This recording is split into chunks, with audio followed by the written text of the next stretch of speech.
Nadinig ng bata ang boses ng Diyos at walang naniniwala sa kanyang banta na ang gusali ay guguho.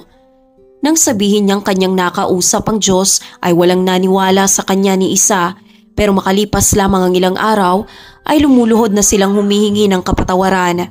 Si Alice ay nagising noon ng 6:00 ng umaga. Napasilip muna sa kanyang bintana para mamasdan ang kalangitan. Matapos masilayan ang ganda ng kalupaan ay marahan na siyang tumayo. Siya ay lumuhod sa gilid ng kanyang kama at nagsimula ng magdasal habang nakatanaw sa bintana. Diyos kong makapangyarihan sa lahat, salamat sa panibagong araw na pinagkaloob mo sa akin para sa napakagandang kalangitan. Sana'y ang inyong liwanag ang magsilbing gabay ko sa araw na ito, gayon din sa iba pang nangangailangan. At sana'y pagkalooban niyo po ako ng lakas para makayanan ang lahat ng hamon na aking pagdaraanan. Maraming salamat po. Amen. Kaawa-awang Alice, sa oras na siya'y tatayo na, matapos magdasal ang kanyang puso ay napupuno naman bigla ng kalungkutan. Alam na niya kung ano ang nag-aabang sa kanya sa eskwela. Isa siyang sophomore sa high school at wala siyang kaibigan. Marami kasing nag-iisip na kakaiba siyang mag-ayos at napaka-weirdo.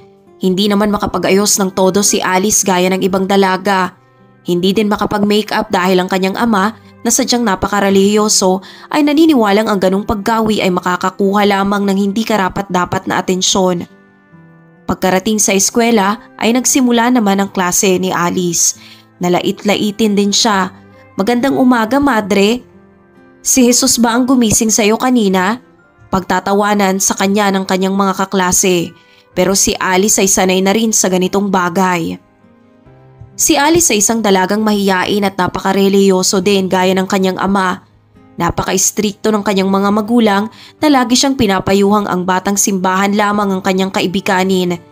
Pero maging ang bagay na yon ay nagiging dahilan din para malait siya ng iba.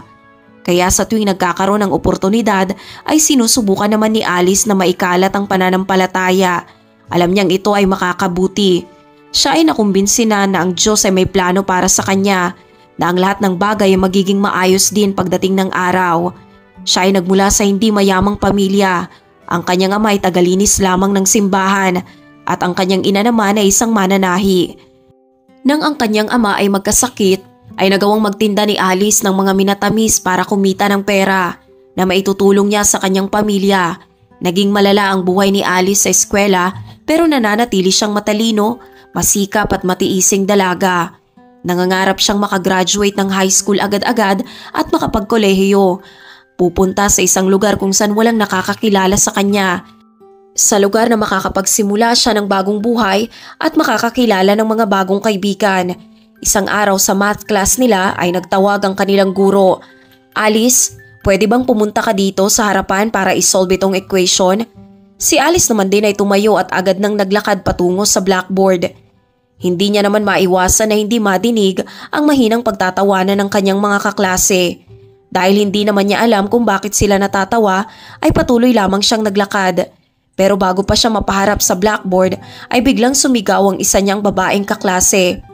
Oo, Alice. Alam naming ang magulang mo ngayon ay may pagkakautang na dapat na mabayaran ng tama. Nang mamasdan ni Alice ang kanyang uniforme ay nakita niya dito ang isang pulang mantsa. Kaya naman agad siyang nahiya. Kaya naman nagsimula na siyang umiyak at manakbo na lamang papalabas ng silid.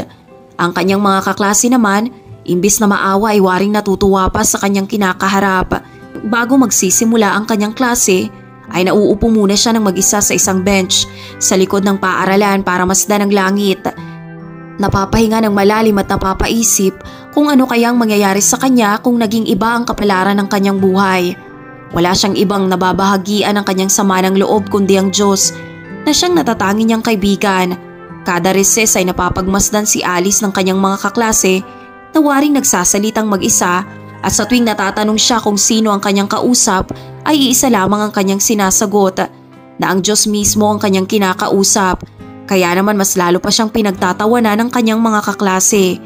Marami ding nagsasabi na ang Diyos ay hindi naman umiiral dahil kung meron umanong Diyos ay hindi ito gagawa ng isang taong kakaiba at weirdo na gaya ni Alice. Kaya sa bawat araw na umuuwi si Alice ay mas lalo lamang siyang napapatanong may kinalaman sa kanyang buhay. Sinisipa ang bawat batong kanyang nadaraanan. Dumarating na rin sa punto na hindi niya makayanan ng lahat. Siya'y napapaupo muna sa isang bench ng parke at agad nang mamakaawa. Pakiusap po aking Diyos. Sana po'y magawa niyo kung alisin sa sitwasyong aking kinalalagyan. Ang gusto ko lang naman po ay ang magustuhan nila ako. Gusto ko lang po magkaroon ng mga kaibigan. Gusto ko pong makasabay sila sa pagkain tuwing recess at makikwentuhan. Yun lang naman po ang kahilingan ko. Sa bawat sandaling hindi niya makayanan ang kanyang emosyon sa klase ay dumediretso na lamang siya ng banyo para doon mag-iiyak ng labis. Makalayo lamang sa mga estudyanteng nag-aabang lamang ng pagkakataon para siya ay bulihin.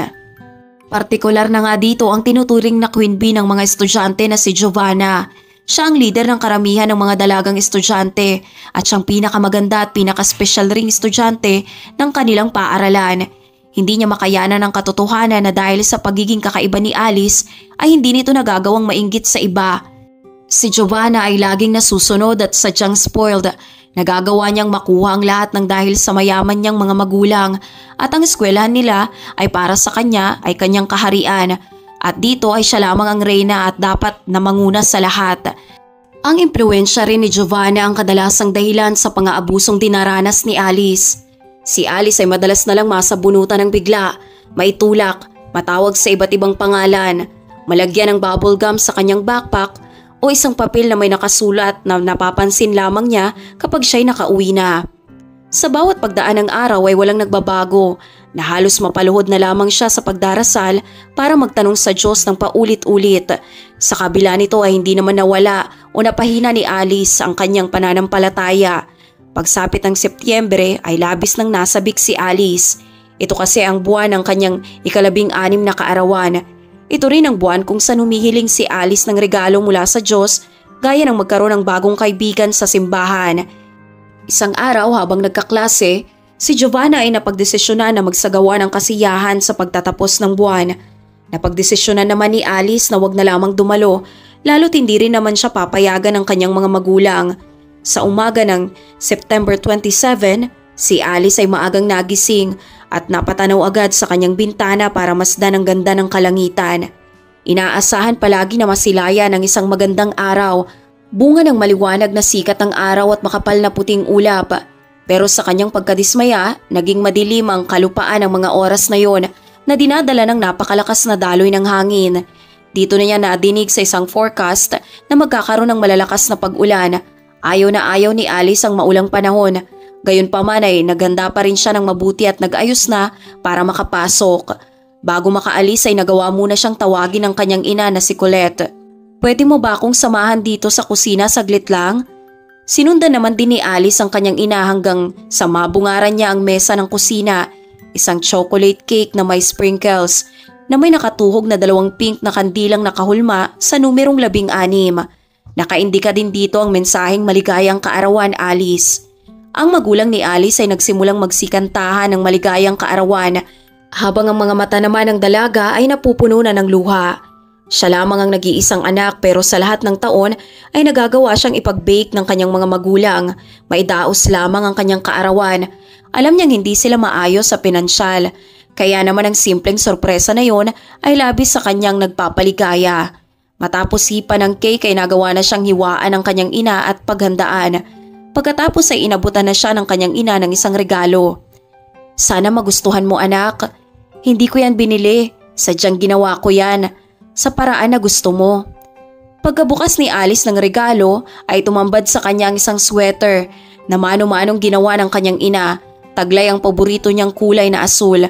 Ilang araw ang nakakaraan noon matapos makabalik ang pamilya niya galing ng simbahan ay napadaan sila sa isang clothing store kung saan nakita ni Alice ang isang sweater na kanyang nagustuhan. Alam niyang walang kakayanang pinansyal ang kanyang magulang na bilhin yun kaya masaya siyang malaman na nagawan siya ng kanyang ina ng sweater.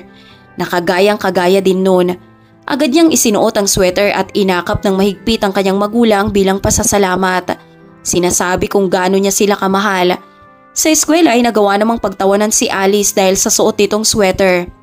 Sinasabing napakapangit nito.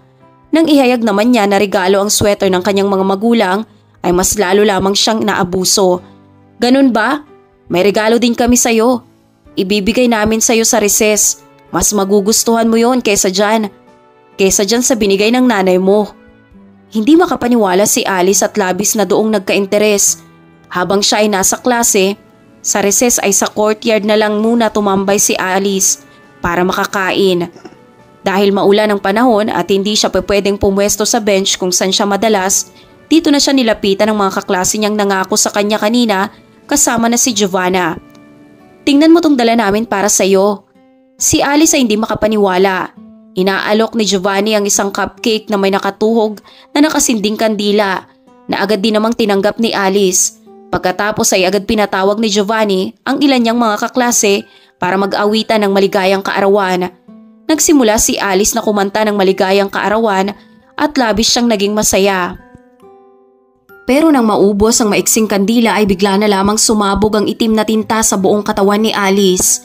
Ang cupcake ay peke at ang lahat ay isang prank lamang. Ang itim na tinta ay nagmantsa ng todo sa bagong sweater ni Alice at si Giovanna naman ay nagtatawa ng malakas.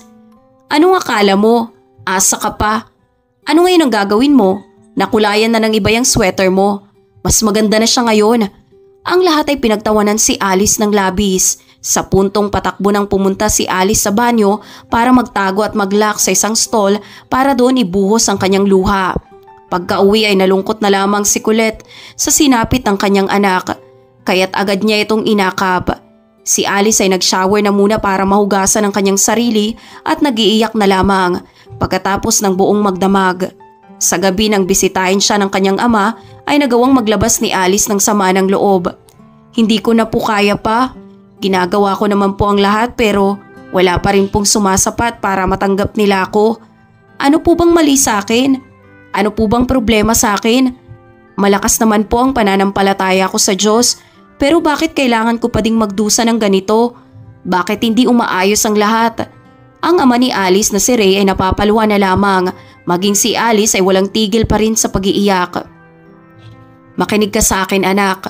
Alam kong nahihirapan ka. Pero alam kong magiging maayos din ang lahat. Magtiwala ka lang sa Diyos at maniwala ka sa Kanya.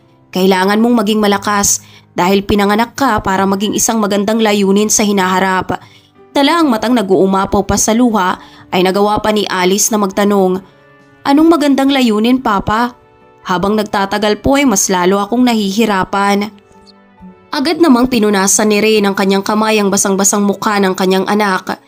"Maniwala ka sa akin anak. Alam ng Diyos kung ano sila. Manatili ka lang sa iyong pananampalataya." Agad niyang niyakap ng mahigpit ang tumatahan ng si Alice. "O siya, sige na. Magpahinga ka na at matulog. Isa lang ang tatandaan mo anak, na wala kang hindi kakayanin basta't pananatilihin mo ang Diyos dyan sa puso mo." Paglabas ng kanyang ama ay napatanaw muli si Alice sa kanyang bintana. Minamasdan ang madilim na kalangitan at ang malakas na pag-ulan sa labas. Nagbibigay refleksyon sa bawat salitang sinabi ng kanyang ama. Dito na nakaramdam ng kakaiba si Alice. Isang pakiramdam na hindi niya mawari pero alam niyang may hindi tama. Inisip na lamang niya na parte yon ng hinanakit na dinadala ng kanyang puso. Siya habang medyo naluluha pa ay nagawang manalangin sa Panginoon. "Diyos ko, alam ko pong labis na akong nasasaktan pero patuloy pa rin po akong naniniwala na isang araw ay bibigyan niyo ko ng gabay na makagawa ng isang bagay na maganda at mabuti. Kahit pa ang puso ko po'y sadyang nasasaktan na, naniniwala pa rin po ako sa inyo at patuloy po ako sa inyong magtitiwala." Pagkatapos ng kanyang panalangin ay nahiga na siya at agad nang nakatulog. Dito na sa isang iglap ay biglang naimahe sa panaginip ni Alice ang kasiyahan ni Giovanna na gaganapin. Kung saan ang kanyang mga kasamahan ay naroroon at nagkakasiyahan at marami pang dumarating. Ang musika ay sadyang malakas na animoy kulog na lumiligalig sa paligid. Nakakasilaw ng mga liwanag na umiikot sa paligid at masasarap na pagkain. Ang mga bisita ay nagsasayaw sa indak ng malakas na tugtugin, nagkakasiyahan at nag-iingay. Kasabay ng malakas na pagkidlat sa labas at pag-ulan ay napansin din ni Alice ang malaking lamat sa kisame ng lugar kung saan nagaganap ang event. Sa bawat pagkulog at pagkidlat, ang lamat ay mas lumalaki ng lumalaki hanggang sa magiba ang kisame na agad nagsibagsakan sa kanyang mga kaklase. Nagsisigaw siya nang makita ang mga napinsala at napahamak niyang kaibigan pero wala sa kanyang nakadinig. Dito niya nadinig ang magandang tinig na nagmula sa kalangitan na nagsasabing, "Kailangan mong iligtas sila, aking anak." Sa puntong yun ay nagising na lang siyang bigla kasabay ang isang malakas na pagsigaw. Ang kanyang mga magulang ay agad na papasok sa kanyang kwarto. Nag-aalala kung anong nangyari. Si Alice ay tumayo ng bigla sa pagkakahiga at agad na nakbo sa labas ng pintuan. Ang kanyang magulang na kapwa naguguluhan ay nagmamadaling napasunod na lamang sa kanya habang nagtatanong, "Anong nangyayari, Alice?" "Nadinig ko po ang tinig ng Diyos, pa. May masama pong mangyayari at kailangan ko yung mapigilan." Si Alice ay may pagmamadaling nanakbo patungo sa lugar kung saan nagkakasiyahan si Giovanna at iba pang mga kaklase at kapwa estudyante. Si Ray at Colette naman, na labis pa ring naguguluhan ay patakbong sumunod na lang sa kanilang anak. Pagkarating sa event ay agad nagsisigaw si Alice. Para mapalabas ang lahat agad-agad, "Lumabas kayo dyan! Parang awa nyo na, pakiusap!" Malakas niyang pagsisisigaw pero wala sa kanyang ni isang pumapansin. Sa halip ay pinagtatawanan lamang siya doon at pinagtatabuyan. Habang naroroon ay mas nakikita ni Alice sa kanyang vision na makita ang lamat sa kisame na kaparehas na nakita niya sa kanyang panaginip. Mas lalong nataranta si Alice, lalo't sumasariwang bigla sa isipan niya ang kanyang naging panaginip. "Ang kisame ay guguho na. Tingnan nyo, magsilabas na kayo, pakiusap. Magsilabas kayo ngayon na." Pero wala sa kanyang naniniwala ni isa, ni hindi sila tumitingala para kumpirmahin ang kanyang sinasabi. Si Alice ay kinatok sila ng kinatok at hindi tumigil. "Manahimik ka nga, may sira ka sa ulo, dapat sa'yo dinadala sa hospital." Pero nagawa pa rin ni Alice na makapasok. Matapos dumaan sa likurang pasukan ng lugar, basang-basa at putikan na. Nagulat din ang lahat at nataranta nang tumunog ang fire alarm. Hanggang sa aminin ni Alice na siya ang nag-activate nito para kunin ang kanilang pansin.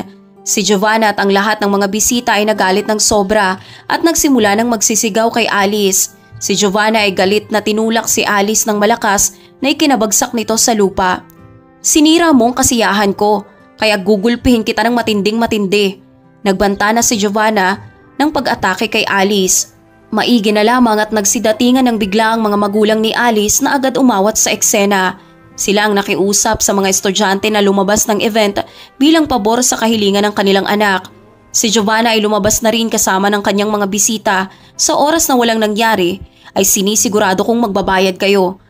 Pagkalabas ay agad nilang minasdan ang lugar. Sa unay walang nangyayari pero maya-maya pa'y nangyari na nga ang isang bagay na muntik nang tumapos sa napakaraming buhay. Ang kisame sa lugar na pinagdausan ng kasiyahan ay biglang gumuho gaya ng premonisyon ni Alice. Si Giovanna ay nagulat, gayon din ang iba niyang kaklase at tagasunod na kapwa estudyante. Natulala ang lahat at natahimik. Dito na napagtanto ng lahat na walang ibang inisip si Alice kundi mailigtas sila sa kabila ng kanilang ginagawa. Dito na isa-isang nagsilapitan ng mga naging bisita ni Giovanni kay Alice. Napapaluwa at humihiling ng kapatawaran sa lahat ng kanilang mga nasabi at nagawang mali noon. Si Giovanna ay napatitig lamang sa eksena. Maya-maya pa, matapos sumingi ng tawad ang lahat, ay nagawa rin niyang lumapit at mapayuko. Si Alice naman ay napatingin sa kanya habang katabi ang kanyang mga magulang. "Sige na, alam ko nagkamali ako.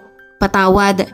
Hindi ko alam na darating ang pagkakataon na ito, pero nais kong sabihin sa iyo na gusto kitang maging kaibigan."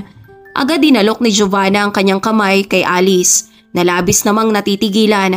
Pero dala ng labis na saya ay napayakap na lang siya ng bigla sa kanyang bagong kaibigan na agad din naman siyang niyakap pabalik. Simula ng araw na yon ay hindi lamang sa simbahan naranasan ni Alice magkaroon ng kaibigan kundi maging sa eskwelahan na rin. Si Giovanna ay nagsimula na ring magbago. Nang dahil kay Alice ay nagsimula na ring maniwala sa Diyos at magkaroon ng pananampalataya. Ngayon mas naniwala si Alice na tama ang kanyang ama, na ang Diyos ay may plano para sa kanya at hindi siya kailanman iiwan, na ang bawat taong naninindigan at naniniwala sa Diyos sa kabila ng anumang pagsubok ay binabantayan at binibigyang paalala sa iba't ibang paraan na hindi mo aakalain.